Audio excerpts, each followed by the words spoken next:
ಅದೇ ನೋಡಿ, ಮೆಡಿಕಲ್ ನಾನು ಭಾಳ ಸ್ಪಷ್ಟವಾಗಿ ಹೇಳ್ತೀನಿ ನಿಮಗೆ. ಮೆಡಿಕಲ್ ಕಾಲೇಜ್ ವಿಚಾರದಲ್ಲಿ ಇವತ್ತು ಏನೂ ಗೊಂದಲಗಳಿಲ್ಲ. ಸರ್ಕಾರ ಕೆಲವೊಂದು ಜಿಲ್ಲೆಗಳಲ್ಲಿ ಸರ್ಕಾರಿ ಇದನ್ನು ಘೋಷಣೆ ಮಾಡಿದರು, ಕೆಲವು ಜಿಲ್ಲೆಗಳು PPP ಮಾಡಿದರು. ಇಲ್ಲಿ ಜನರು ಇವತ್ತು ಸಹ PPP ಬೇಡ, ಸರ್ಕಾರ ಆಗಬೇಕು ಅಂತ ಹೇಳಿದ್ರು. ನಾನು ಮುಖ್ಯಮಂತ್ರಿಗಳನ್ನ ಅವತ್ತು ಭೇಟಿ ಮಾಡಿಸಿದ್ದೀನಿ. ಭೇಟಿ ಮಾಡಿಸಿದ ಸಂದರ್ಭದಲ್ಲಿ ಮುಖ್ಯಮಂತ್ರಿಗಳ ಪತ್ನಿಯವರಿಗೆ ಹುಷಾರಿರಲಿಲ್ಲ ಅವತ್ತು ದಿವಸ. ಅಂಥ ಒಂದು ಇದರಲ್ಲಿ ಕೂಡ ನಾನೇ ಅವ್ರನ್ನ ಕರ್ಕೊಂಡು ಹೋಗಿ ನಮ್ಮ ಮನೆಗೆ ಭೇಟಿ ಆದರು.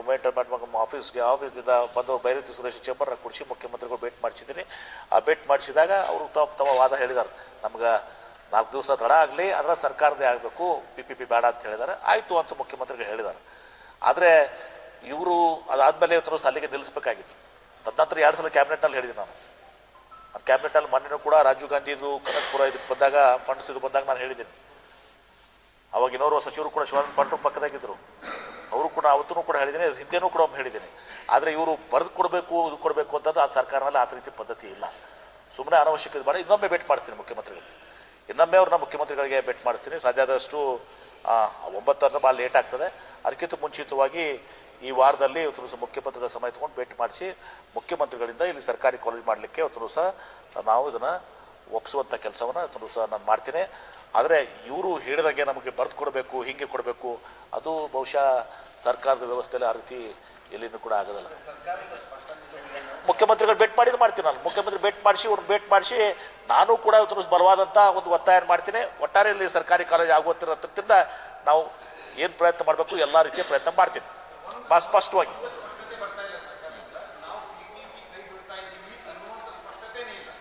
ನೀವು ಅದನ್ನು ಕೇಳ್ತೀಯಲ್ಲಪ್ಪ, ಕೇಂದ್ರ ಸರ್ಕಾರದವ್ರು ಈಗ ಅನೌನ್ಸ್ ಮಾಡಿದ್ದಾರೆ PPPನ. ನಾನು ಓದಿರಲ್ಲ ಪೇಪರ್ನಲ್ಲಿ.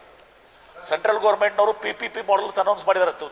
ರಾಷ್ಟ್ರದ 11 ಮೆಡಿಕಲ್ ಕಾಲೇಜ್ ಕೊಟ್ಟಿದ್ದಾರೆ ಈಗ. ಆದರೆ ಇಲ್ಲಿ ಜನರ ಭಾವನೆ ನನಗೆ ಶೇರ್ ಮಾಡ್ತೀನಿ, ನಾನು ಶೇರ್ ಮಾಡ್ತೀವಿ. ಇದು ಕೇಂದ್ರ ಸರ್ಕಾರದ್ದು ಏನ್ರಿ, ಕೇಂದ್ರ ಸರ್ಕಾರದವ್ರು ಏನು PPP ಮೇಲೆ ಮಾಡ್ತಾ ಇದ್ದಾರೆ ಅದನ್ನು ಶೇರ್ ಮಾಡ್ತೀನಿ ನಿಮಗೆ. ರಾಷ್ಟ್ರಾದ್ಯಂತ PPP ಮೇಲೆ ಮಾಡ್ತಾ ಇದ್ದಾರೆ. ಆದರೆ ನಾವು ಇಲ್ಲಿ ಜನರ ಭಾವನೆ ಮ್ಯಾಗ ಹೋಗ್ತೀನಿ. ಜನರು ಸರ್ಕಾರಿ ಮೆಡಿಕಲ್ ಕಾಲೇಜ್ ಬೇಕಂತಿದ್ದಾರೆ. ಸರ್ಕಾರಿ ಮೆಡಿಕಲ್ ಕಾಲೇಜನ್ನೇ ಮುಖ್ಯಮಂತ್ರಿಗಳಿಗೆ. ಆದರೆ ಇವತ್ತು ನಾಳೆ ಅದು ಹೇಳೋಕ್ಕಾಗೋದಿಲ್ಲ. ಬರೆದು ಕೊಡಿ ಈ ರೀತಿ ಅಲ್ಲ. ಆಯಿತು, ಸರ್ಕಾರನೇ ಮಾಡ್ತೀವಪ್ಪ, PPP ಮಾಡಂಗಿಲ್ಲ ಅಂತ ಹೇಳಿದ್ರೆ ಆಯ್ತಲ್ಲ, ಶೀಘ್ರವಾಗಿ ಮಾಡ್ತೀವಿ ಅಂತ ಹೇಳ್ತೀವಿ ಅಷ್ಟೇ. ಬರೆದು ಕೊಡಿ, ಡೇಟ್ ಕೊಡಿ, ಇವತ್ತೇ ಮಾಡ್ತೀವಿ, ಅದೆಲ್ಲ ನಡೀತದ? ಸುಮ್ಮನೆ ಬಿಡಿ. ಮಾಡ್ತೀನಿ, ಮುಖ್ಯಮಂತ್ರಿಗಳು ಭೇಟಿ ಮಾಡಿಸಿ ನಾನು ಕೂಡ ಎಲ್ಲ ರೀತಿಯ ಪ್ರಯತ್ನಗಳು ಮಾಡ್ತೀನಿ. ಆಯ್ತಾ, ಡೋಂಟ್ ವರಿ. ನೋಡಿ, ಅವ್ರಿಗೆ ಅವತ್ತು ನಾನೇನು ಹೇಳಿದೆ, ಅವ್ರ ಮಿಸ್ಸಸ್ ಹಾಸ್ಪಿಟಲ್ಗೆ ಅಡ್ಮಿಟ್ ಆಗಿದ್ರು. ಅಂಥದ್ರಲ್ಲೂ ಕೂಡ ನಾವು ಇದು ಮಾಡಬಾರ್ದು ಅಂತೆಲ್ಲ ಭೇಟಿ ಮಾಡಿಸಿ. ಏನು ಅವಮಾನ ಆಯ್ತಂತೆ ಇವರೇ. ನಾನು ಹೇಳಿದ್ರೆ ತಪ್ಪಾಗುತ್ತೆ. ಇವರೇ ಏನು ಹೇಳಿದ್ರೆ ಗೊತ್ತಲ್ಲಿ ಮುಖ್ಯಮಂತ್ರಿಗಳಿಗೆ, 2 ವರ್ಷ ಹೋಗಲಿ, 10 ವರ್ಷ ಹೋಗಲಿ, 12 ವರ್ಷ ಹೋಗಲಿ ಅಂತ ಹೇಳ್ಯಾರ. ಹೇಳಿದ್ ಕೇಳ್ರಿ ಅವ್ರಿಗೆ. ಬೇಡ, ಅದು ವಿವಾದ ಬೇಡ. ಸುಮ್ಮನೆ ನಾನು ಅದನ್ನ ಕ್ಷುಲ್ಲಕ ರಾಜಕಾರಣ ಮಾಡೋಕ್ಕೆ ಬಯಸೋದಿಲ್ಲ ಇದರಲ್ಲಿ. ಇವರೇ ಹೇಳ್ಯಾರ 2 ವರ್ಷ ಬೇಕು, 2 ವರ್ಷ ಹೋಗಲಿ, 10 ವರ್ಷ ಹೋಗಲಿ, ನಮಗೆ ಗೌರ್ಮೆಂಟ್ ಮೆಡಿಕಲ್ ಕಾಲೇಜ್ ಕೊಡಲಿ. ಇನ್ನು ಯಾಕೆ ಹೇಳ್ಬೇಕು 2 ವರ್ಷ ಹೋಗಲಿ, 10 ವರ್ಷ ಹೋಗಲಿ ಅಂತೇಳಿ? ಅದು ಬೇಡ. ಅವತ್ತೇನು ನಾನು ಇದು ಮಾಡೋಕ್ಕೆ ಹೋಗಲ್ಲ. ಒಟ್ಟಾರೆ ನಾನೇ ಇವತ್ತು ಲೀಡ್ ತೊಗೋತೀನಿ, ಮುಖ್ಯಮಂತ್ರಿ ಭೇಟಿ ಮಾಡ್ತೀನಿ, ಒತ್ತಾಯ ಮಾಡ್ತೀನಿ, ಇದನ್ನು ಸಮಸ್ಯೆಯನ್ನು ಬಗೆಹರಿಸ್ತೇನೆ.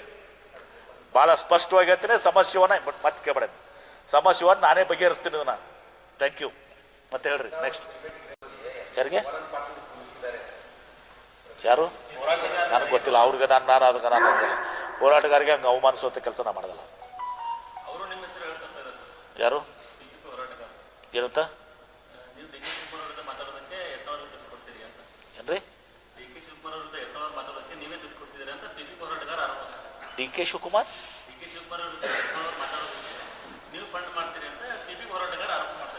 ಹಂಗೆ ಮಾಡಿದ್ರೆ ರಾಜಕಾರಣ ಮಾಡ್ತಾರೆ. ನಾನು ರಾಜಕಾರಣ ಮಾಡ್ತೇನೆ ಅಂತ ಮಾಡ್ಯಾರ. ಹಾಗೆ ನಾನು ರಾಜಕಾರಣ ಮಾಡ್ತೀನಿ. ಅಂದರೆ ಇದು ಅರ್ಥ ಏನಾದ್ರು ಇದೇನು ತೋರಿಸ್ತಾ ಇದು?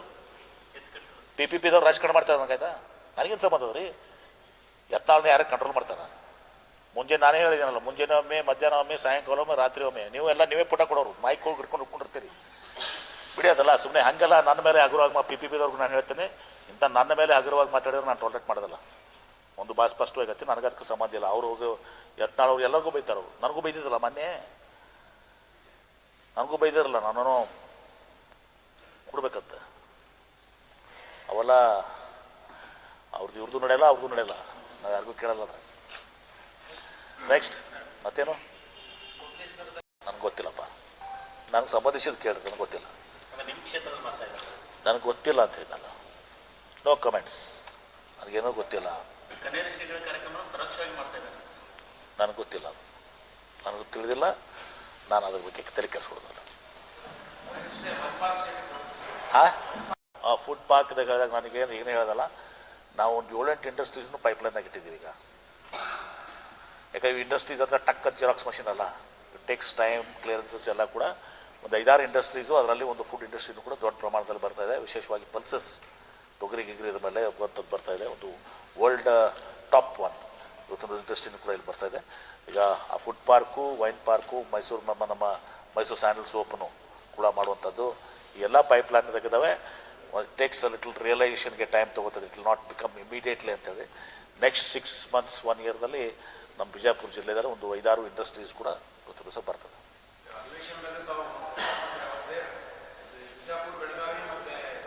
ಡಿಫೆನ್ಸ್ ಅದು ಡಿಫೆನ್ಸ್ ಕಾರಿಡಾರ್ಗೆ, ಯಾಕಂದ್ರೆ ಕರ್ನಾಟಕ ರಾಜ್ಯ ದೇಶದ 65% ಕಾಂಟ್ರಿಬ್ಯೂಷನ್, 65% ಕಾಂಟ್ರಿಬ್ಯೂಷನ್ ಏರೋಸ್ಪೇಸ್ ಮತ್ತು ಡಿಫೆನ್ಸ್ನಲ್ಲಿ ಕರ್ನಾಟಕ ರಾಜ್ಯ ಹೊಂದಿದೆ.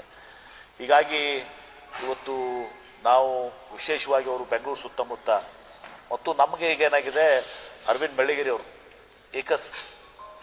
ಅರವಿಂದ್ ಬೆಳ್ಳಿಗಿರಿ ಅವರು ಪ್ರೈವೇಟ್ ಎಕ್ಸಿಜೆಂಟ್ ಮಾಡಿದ್ದಾರೆ. 400 acres ಪಾರ್ಕು, ಅವರೆಲ್ಲ ಏರ್ ಬಸ್ಸು, ಬೋಯಿಂಗು ಎಲ್ಲರಿಗೂ ಕೂಡ ಇವತ್ತು ಸಹ ಪಾರ್ಟ್ಸನ್ನು ಸಪ್ಲೈ ಮಾಡ್ತಾರೆ. ಆ ಇಕೋಸಿಸ್ಟಮ್ ಇವತ್ತು ಬೆಳಗಾವಿಗೂ ಬಂದಿದೆ. ಹಾಗಾಗಿ ನಾನು ಮೊನ್ನೆ ಕೇಂದ್ರ ರಕ್ಷಣಾ ಸಚಿವರು ರಾಜನಾಥ್ ಸಿಂಗ್ ಅವರು ಭೇಟಿ ಆದಾಗ, ನಾವು ಮುಖ್ಯಮಂತ್ರಿಗಳೆಲ್ಲ ಭೇಟಿ ಮಾಡಿ, ಮತ್ತು ಸಪ್ರೇಟಾಗಿ ನಾನು ಭೇಟಿಯಾಗಿದ್ದಾಗ 2-3 ಬಾರಿ, ಮತ್ತು ನಮ್ಮ ಜಾಗತಿಕ ಬಂಡವಾಳ ಹೂಡಿಕೆದಾರ ಸಮಾವೇಶ ಬಂದಾಗೂ ಕೂಡ ನಾವು ವಿನಂತಿ ಮಾಡ್ಕೊಂಡಿದ್ದೀವಿ. 2 ಪ್ರಪೋಸಲ್ ಕೊಟ್ಟಿದ್ದೀವಿ. ಒಂದು ಬೆಂಗಳೂರು ರೂರಲ್, ಚಿಕ್ಕಬಳ್ಳಾಪುರ, ಕೋಲಾರ, ಆ ಕಡೆ ಒಂದು ಲೆಂಗ್ತು, ಈ ಕಡೆ ಇವತ್ತು ಬೆಳಗಾವಿ, ಧಾರವಾಡ, ಹುಬ್ಬಳ್ಳಿ, ಬೆಳಗಾವಿ, ಬಿಜಾಪುರ, ಈ ಬೆಲ್ಟು ಏರೋಸ್ಪೇಸ್ ಆ್ಯಂಡ್ ಡಿಫೆನ್ಸ್ಗೆ ಕಾರಿಡಾರ್ ಅಂತೇಳಿ ಕೇಂದ್ರ ಸರ್ಕಾರ ಅನೌನ್ಸ್ ಮಾಡಬೇಕು. ಅದಕ್ಕೆ ನಾವು ಒತ್ತಾಯ ಮಾಡಿದ್ದೀವಿ, ಅದನ್ನು ಫಾಲೋಅಪ್ ಮಾಡ್ತಾ ಇದ್ದೀವಿ. ನಾನು ಕೇಂದ್ರ ಸಚಿವರಾದಂಥ ನಮ್ಮ ಪ್ರಹ್ಲಾದ್ ಜೋಶಿ ಅವ್ರಿಗೂ ಕೂಡ ವಿನಂತಿ ಮಾಡಿದ್ದೀನಿ, ಅವರು ಕೂಡ ಪ್ರಯತ್ನವನ್ನು ಮಾಡ್ತಾ ಇದ್ದಾರೆ. ಒಟ್ಟಾರೆ ಅದನ್ನೊಂದು ಡಿಫೆನ್ಸ್ ಕಾರಿಡಾರ್ ಆಗಬೇಕು ಅಂತೇಳಿ ನಮ್ಮ ಆಶೆ ಇದೆ. ವಕ್ಫ್ನಲ್ಲಿ ಕೇಸ್ ಇದೆ, ಅದು ಇವ್ರಿಗೆ ಇರ್ತಲ್ಲ, ವಕ್ಫ್ನಲ್ಲಿ ಒಂದು ಕೇಸ್ ಇದೆ ಅಂತ ಹೇಳಿದ್ದಾರೆ. ಅದನ್ನು ನಾನು ಹಮೀದ್ ಮುಷ್ರಿಫ್ ಅವ್ರಿಗೂ ಕೂಡ ಕರೆಸಿದ್ದೀನಿ, ಮಾತಾಡಿದ್ದೀನಿ. ಎಲ್ಲರೂ ಕೂಡ ಇದ್ದೀವಿ, ನಿನ್ನೆನೂ ಕೂಡ ಕರೆಸಿ ಮಾತನಾಡಿ ನಾನು ಮೆಕ್ಕಳಿಕೆ ಅವ್ರಿಗೂ ಕೂಡ ಸೂಚನೆ ಕೊಟ್ಟಿದ್ದೀನಿ. ಇವತ್ತು ಅಲ್ಲಿ ಯಾವುದೇ ವಿವಾದ ಬರದ ಹಾಗೆ ಮೊದಲ ಮೂಲ ನಾನು ಭಾಳ ಸ್ಪಷ್ಟವಾಗಿ ಹೇಳ್ತೇನೆ, ಮೂಲ ಹಿಂದಿಂದೆಲ್ಲ ಕೂಡ ಪ್ಲ್ಯಾನ್ ಇದೆ, ಫೋಟೋಸ್ ಇದ್ದಾವೆ. ಆ ಪ್ಲ್ಯಾನ್ ಫೋಟೋಸ್ ಪ್ರಕಾರ ಮೊದಲು ಇವತ್ತು ನಾಟ್ಯ ಮಂದಿರಕ್ಕೆ ಏನು ಜಾಗ ಇತ್ತು ಅದು ನಾಟ್ಯ ಮಂದಿರ ಕುಡಿತದೆ, ದರ್ಗಾಕ್ಕೆ ಏನು ಜಾಗ ಇತ್ತು ದರ್ಗಾ ಕುಡಿತದೆ. 1 ಇಂಚು 1 ಸೆಂಟಿಮೀಟ್ರು ಅವ್ರು ತೊಗೊಳ್ಳೋದಿಲ್ಲ, ಇವ್ರು ತೊಗೊಳ್ಳೋದಿಲ್ಲ. ಹೀಗಾಗಿ ಅದನ್ನು ಶಾಂತಿಯುತವಾದಂಥ ಇದರಲ್ಲಿದ್ದ, ಮತ್ತು ಆ ದರ್ಗಾನೂ ಕೂಡ ಆ ನಾಟ್ಯ ಮಂದಿರಿಗೆ 50 ಲಕ್ಷ ಹಿಂದೆ ಬಜೆಟ್ನಲ್ಲಿ ಘೋಷಣೆ ಮಾಡಿದ್ದೀವಿ. ಕಾರಣಾಂತರದಿಂದ ಅದು ನಮ್ಮ ಹೆಡ್ಸ್ ಆಫ್ ಅಕೌಂಟ್ಸ್ನಲ್ಲಿ ಬಂದಿರಲ್ಲ. ನಿನ್ನೆ ಕೂಡ ನಾನು ಕೂಡ ಮತ್ತೆ ಸಚಿವರು ಕೂಡ ಮಾತನಾಡಿದ್ದೀನಿ. ಈಗ ಅದನ್ನು ರಿಪ್ರೆಡರೇಷನ್ ಇದರಲ್ಲಿ ಕೂಡ ಅದನ್ನು ತೆಗೆದುಕೊಂಡು ಇವತ್ತು 50 ಲಕ್ಷವನ್ನು ಕೊಡ್ತೀವಿ ಅಂತ ಹೇಳಿದ್ದಾರೆ. ಅದ್ರ ಜೊತೆಗೆ ಇನ್ನೂ ಒಂದು 50 ಲಕ್ಷ ಜಾಸ್ತಿ ಬೇಕಾಗ್ತದೆ. 1 ಕೋಟಿ ರೂಪಾಯಿ ವೆಚ್ಚದಲ್ಲಿ ಅದನ್ನು ಮಾಡಿದರೆ ಸೂಕ್ತ ಆಗ್ತದೆ ಅಂತ ನನ್ನ ಭಾವನೆ ಇದೆ. ಆ ಪ್ರಕಾರವಾಗಿ ಒಂದು ಸುಂದರವಾಗಿ ವಿಶಿಷ್ಟ ಒಂದು ಇದ್ರ ಸ್ಟೈಲ್ನಲ್ಲಿ, ಅದು ಸುಮ್ಮನೆ ಕಾಂಪ್ಲೆಕ್ಸ್ ಥರ ಕಟ್ಟುವಂಥದ್ದು ಆಗಬಾರ್ದು. ಅದು ನಾಟ್ಯ ಮಂದಿರ ಥರನೇ ಇರಬೇಕು. ಅದು ಆ ರೀತಿಯಲ್ಲಿ ಒಂದು ಆರ್ಕಿಟೆಕ್ಚರ್ ಇದರಿಂದ ಅದನ್ನು ಕೂಡ ಮಾಡಿಸ್ಕೊಡುವಂಥದ್ದನ್ನು ಇವತ್ತು ಮಾಡ್ತೀವಿ. ಅದು ಕೂಡ ಬಗೆಹರಿತದೆ. ಆದರೆ ಈಗ ಅದನ್ನು ಸೇರಿಸುವಂಥದ್ದಲ್ಲ, ಯಾಕಂದರೆ ಅದೆಲ್ಲ ವಿವಾದ ಬಗೆಹರಿಸಿ ಇದು ಮಾಡಿಸಿ ಎಲ್ಲ ಮಾಡ್ಕೊಳ್ಳುವಂಥ ಮಾಡಬೇಕಾಗ್ತದೆ. ಯಾರ್ದು ಕೂಡ ಇದರಲ್ಲಿ ಪರ ವಿರೋಧ ಏನಿಲ್ಲ. ಅವರು ಕೂಡ ಸಂತೋಷದಿಂದ ಹೋಗ್ತಾರೆ, ಇವರು ಕೂಡ ಸಂತೋಷದಿಂದ ಹೋಗ್ತಾರೆ. ಆ ರೀತಿಯಲ್ಲಿ ಯಥಾಸ್ಥಿತಿ ಏನಿತ್ತು ಅದನ್ನು ಮಾಡುವಂಥದ್ದು ಕೆಲಸ ಆಗ್ತದೆ. ಏನ್ರಿ